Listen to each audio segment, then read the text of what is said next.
Curtis, what's good, man? You and your feelings about Daphne? Is she with gang them? Or is it that you sucking little Rod dick? However it go, I want you to fade, nigga. Fuck all that. Since it's entertainment, let me beat the shit out of you on TV or something. Don't duck that. I'm calling you out. What you want to do, Curtis? Curtis! If you haven't heard the latest tea, let me spill it for you. 50 Cent is out here clowning Steve J for being Diddy's boy toy. This celebrity gossip is the talk of the town, and you don't want to miss it. 50 Cent, the rapper known for his beef with just about everyone, has set his sights on Steve J, the reality TV star.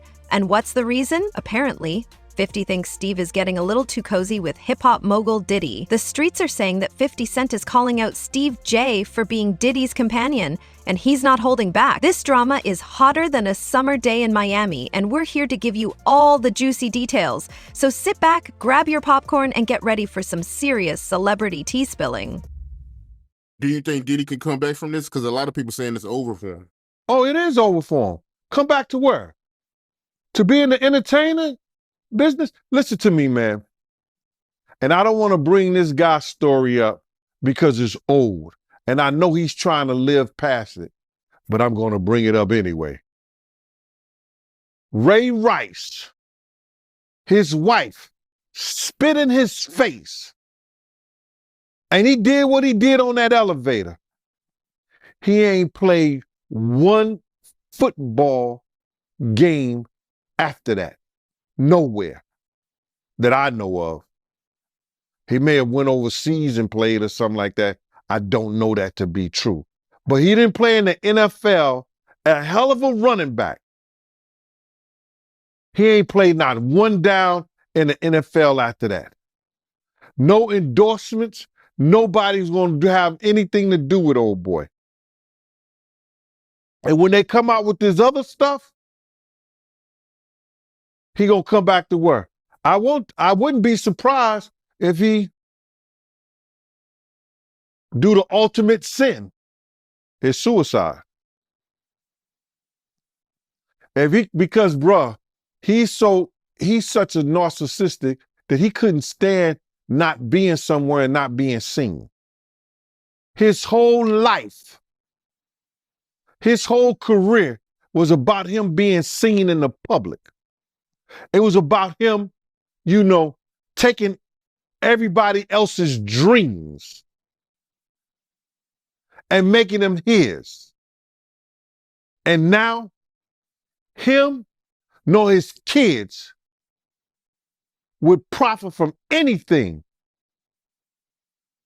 from Bad Boy or Sean Puffy Combs again. His kids is gonna suffer behind this. Wow, man, that's crazy to hear, man. And you knowing Diddy, you think it's a good chance he might take his life? He was talking about taking his life at the City College thing. Yo, D. Ferg, ASAP Ferg's father, say, yo, man, we gotta watch him, man. This nigga talking about killing himself. I say, so let him. If you're that weak, I said, let him. And he said, Eugene, why you say that? I said, man, listen to me, man. He ain't no good to nobody if he talking about hurting himself. His life don't belong to him. His life belong to God. What he should be trying to do right now is work his way towards God now, for real, and not that devil he been worshiping. That those people got him believing, you understand, that's the true God. Because everything from what I know, since I've been around him, everything that's going forward has been that of the devil. The drugs, the alcohol, the partying, everything has been of the devil. Now, before we get into the nitty-gritty of this juicy drama, let's take a step back and look at how we got here in the first place. You see, 50 Cent ain't exactly known for being a wallflower, if you catch my drift. This man has a reputation for speaking his mind and stirring up trouble wherever he goes. He's been in more beefs than a butcher shop, and he's not afraid to call out anyone who crosses him. But what about Steve J? Well, he and Diddy go way back. They've been tight for years, working together on all sorts of projects. Some folks even say they're more than just friends, if you know what I mean. But hey, that's just what the streets are saying. Now, 50 Cent and Steve J, they don't exactly have a history of being besties. There's been some tension between them for a minute now. Maybe it's because they run in the same circles, or maybe it's just because they both got big personalities.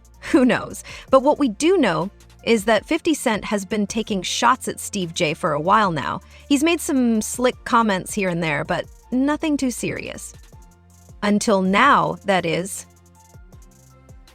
When 50 Cent decided to put Steve J on blast for being Diddy's boy toy, he didn't hold back. He went in hard, and he didn't mince words. The streets are buzzing with all the tea he spilled, and everyone's talking about what this means for their relationships. Yeah, we're gonna see, man. We're gonna see what they got. But speaking of the raid, right? Did you see that viral video of Diddy? He was seen in Miami with Stevie J after the raid. You seen that video? Yeah, I seen it. I seen it. What you think about that? Well, I go way back when Stevie J first came to Bad Boy after they left Uptown Records and everything like that. And Stevie J and Puff fell out real bad over, you know, it could have been producer credits and the whole 9 yards. But Stevie J didn't F with him until Love and Hip Hop. When Stevie J went to Love and Hip Hop and he became famous from that, Puff called him over there and they had a meeting. And I guess they rekindled their friendship. Because I used to bodyguard Stevie J. And, you know, go to different clubs. You know, I got pictures and everything. Stevie J didn't mess with Puff, you know, until after that Love and Hip Hop thing went down, you know. So now they back cool. What got me about the stuff like that them being back cool, that Stevie J went on TMZ and was speaking up on behalf of Diddy. Now, if anybody I want speaking up behalf of me, or I had anybody speaking up on my behalf, it wouldn't be Stevie J. You understand?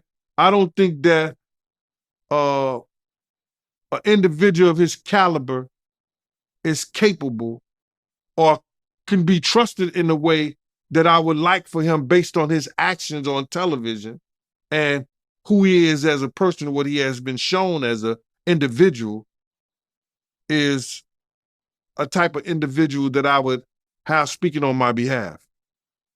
Come on, we know he's a drug abuser.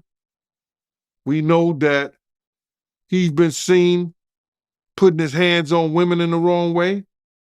And I don't know, that shit is crumbling, man. You know what I'm saying? But you know, you can always say this, man. And the infamous words of one of the world's greatest comedians, Richard Pryor, cocaine is a hell of a drug. Why you say that? Cocaine is a hell of a drug. Because Lil Rob said that they be doing the liquid cocaine in the bottles, in the Ciroc bottles. We know Stevie J been in countless rehabs back and forth. We know, we've heard of Puff being in rehabs. But what exactly did 50 Cent say? And how did Steve J and Diddy react? Girl, you know I got the scoop and I'm about to spill it all, so grab your popcorn and get ready because this drama is about to get even juicier. 50 Cent didn't just throw a little shade at Steve J, he straight up put him on blast. It all started when 50 took to Instagram to share his thoughts on Steve J's relationship with Diddy, and let me tell you, he didn't hold back one bit. The rehabs too. So, my man, when you get on those type of psychotropical, I think it's psychotropical drugs, man, and you start believing your own bullshit, and them two individuals together, man, you know they got to be crazy. Some got to be wrong with when he stood up there and he said that he want to challenge 50. And I don't know much about that clout shit. Him challenging 50 to a fight, and we seen how 50 Cent, we seen how Stevie J fight on Love and Hip Hop and all that other bullshit. Him, Scrappy, him, this other cat. My man, there's no way. There's no way. He don't want it with 50, bro. That's if that ain't cocaine, the Pope ain't Catholic. So you feel like 50 Cent would give Stevie J that work? It wouldn't even be a job. 50 Cent will whoop. 50 Cent will whoop niggas like Stevie J on the way to a real fight. You seen 50 fight before? I ain't never seen 50 fight. I seen some tapes of him get down on that end, but I never seen him fight in person. But I know the demeanor of a man. I was with 50 Cent on a couple of occasions, and one occasion, it was just me and 50 and about probably 6 other dudes that didn't want to get out the car because he was ready to get down. And you could see it in him. You could see he got it in him like that. I'm looking at him. I wrote this shit about this shit in my book. 50 ain't back. He don't back down, bro. And you could see when you know a dude is about it, and got it in him, you could see it in his eyes. You could see it in the way he carry himself. You see how he threw his own man in the bushes, Tony Ayo. They got tapes on 50 getting down boxing. I've seen takes on him. You know what I'm saying? I've never seen him in person, as far as fighting. I've been with him in person, but he got it in him, bro. But yeah, that caught me by surprise because I always knew that Stevie J, he did production for Bad Boy, but I never knew him and Diddy was that close until, as of late, since the raid. So Yo, they was close. Bro, Stevie J and Puff was like pots and pans back in the day. I don't know what happened between them, but something happened on the producing credit side that Stevie J stopped effing with him. And, Stevie wasn't dealing with him at all. He was just doing more stuff for Jodeci than he was Bad Boy. In his post, 50 Cent called Steve J out for being Diddy's boy toy, and even went as far as to say that he was getting played by the hip-hop mogul. He didn't stop there, though. 50 also took shots at Steve J's fashion sense, saying that he was dressing like a clown and that he needed to get his own style. The language 50 Cent used was harsh, to say the least. He didn't mince words, and his tone was dripping with sarcasm and mockery. It was clear that he had no respect for Steve J and wasn't afraid to let the whole world know it. Well, it came out, because Cassie sued him. He settled 24 hours. Whoa! But now I heard she's cooperating with the feds.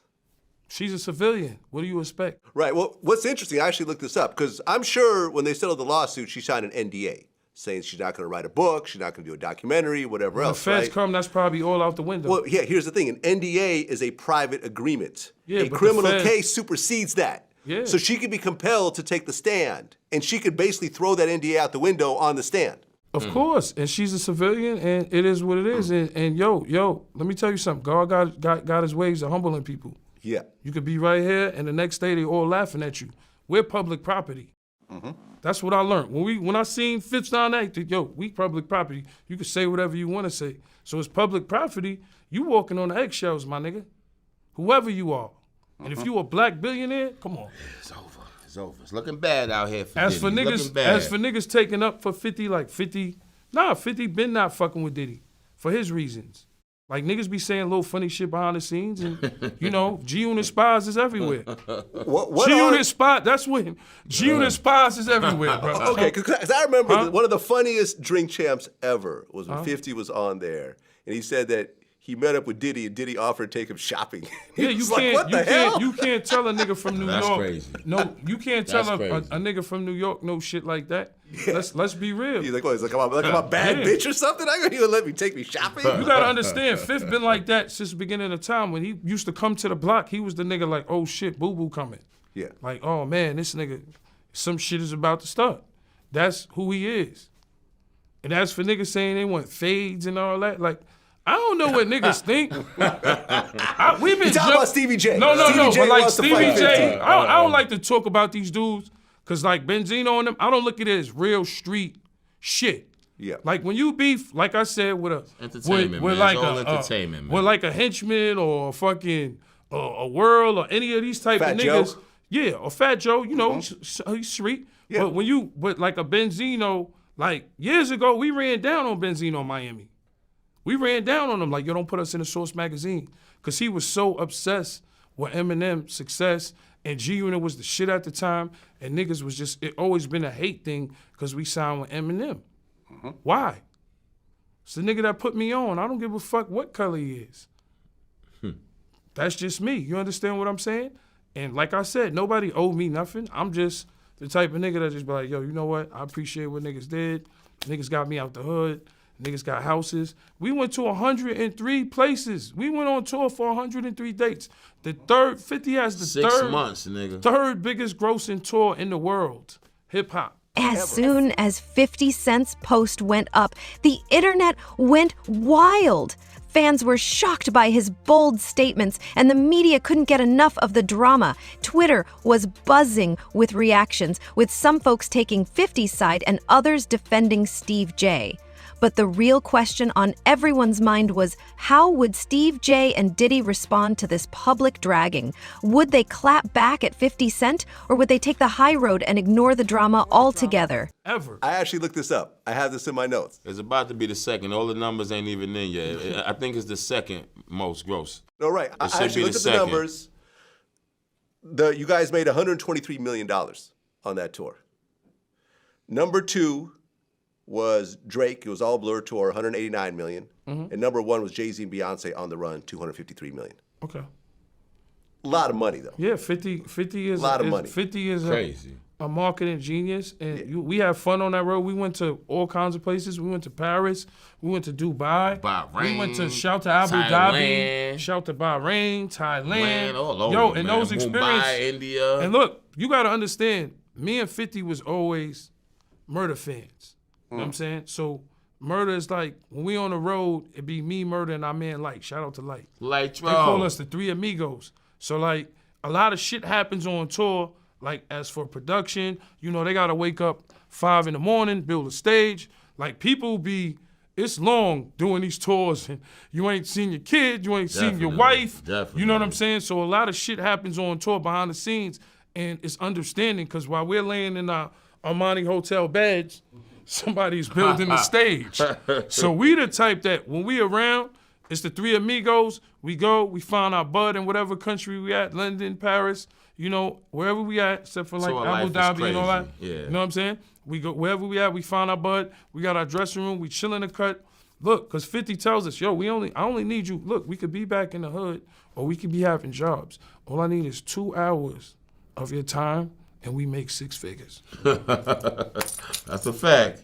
2 hours of your time. Some folks were speculating that this could be the end of Steve J and Diddy's friendship, while others thought it might just be a temporary rough patch. But one thing was for sure, this celebrity feud was far from over. The streets were talking, and the tea was hot. But the real fallout from 50 Cent's scathing remarks was yet to come. Would Steve J and Diddy address the situation head-on, or would they let their actions speak louder than words? Only time would tell, but one thing was certain. This drama was about to get even juicier. And he's been leading not only himself, our people, into some kind of damnation through his actions. Yeah, I'm just in disbelief, man. I mean, to see his downfall. I mean, he been on a long run, man. So, you know, to see this is crazy, man. I mean, how long has he been famous? Nah, so you got to realize he didn't get his fame until after he made that, you know, remember, you got to remember this, Mighty. I said he made the atmosphere for Pac to die. He made the atmosphere for Big to die. He created the atmosphere, you understand, for Suge Knight to go to jail, because that's what came out of his mouth. So that didn't happen. His fame he didn't really become famous until after the death of Tupac and the Notorious Big, brother. So that's like 97. He went on that whole Bad Boy tour with the #1 song in the world, Missing You, where he stole the theme from Sting and the music from Source Money, the lyrics from Source Money. Didn't even want to pay that man his money. Waited all those years to pay that man his money. He was stealing people's dreams, man. He's the cause of a lot of people's death, and people ain't gonna see it the way I see it. But when you steal somebody's dreams, Black Rob probably could have changed his life. Probably could have changed the way he thought. Probably could have changed the way he was doing business if he wouldn't have stole G-Dep from him. If he would have treated Craig Mack in the correct way and not try to steal his music, use him in the way that he used Craig Mack to catapult the Notorious Big, Craig Mack's life could have been changed. If he would have never set up the atmosphere and had Big out there in California and bringing Big to that party, the Notorious Big life may still be here. If he wasn't trying to put the Bloods against the Crips, well, they was already against each other anyway, but use the Crips, maybe Tupac wouldn't have never had that altercation. But if ands, and buts were candies and nuts, like I always say, Christmas would be every day. And I understand that. But he set up the atmosphere for a lot of people. Wolf set up the atmosphere between him and BMF. Come on, man. They say one day you got to pay the piper. That's why he getting that smoke.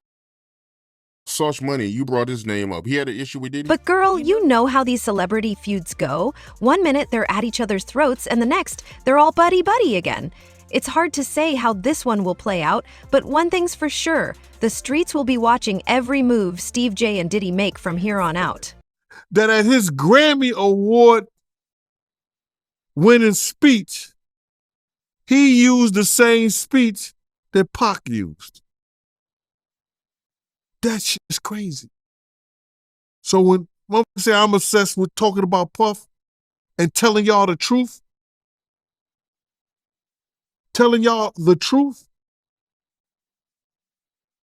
who's obsessed with who? Pac had Sarah before Puff. Allegedly, he had Sally before Puff. And Kim had an obsession or liked Pac so much, she on the red carpet with Tupac's shirt on.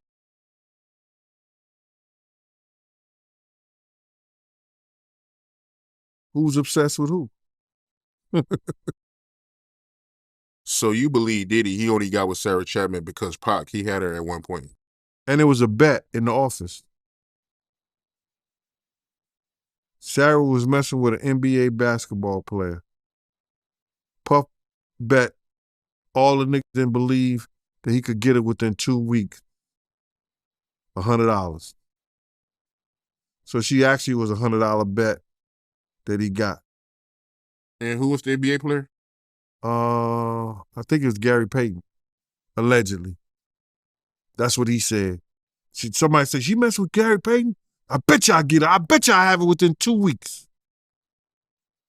Me and him and Sarah went to this party in Chicago that he was hosting with the Streets Entertainment.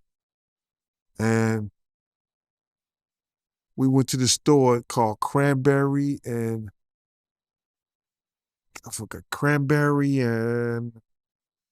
it's one of those stores like you get fragrance and you get candles, colognes and stuff like that. It's called Cranberry and something. And From that point on, you had her. But you gotta realize, Misa and Kim was friends. Misa and Kim was friends. He started dealing with Kim over Misa. Kim and Sarah was friends. I mean, hand to hand, pots and pans. They was close.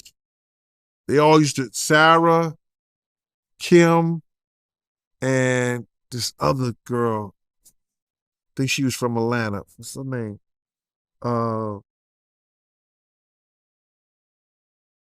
It missed me right now.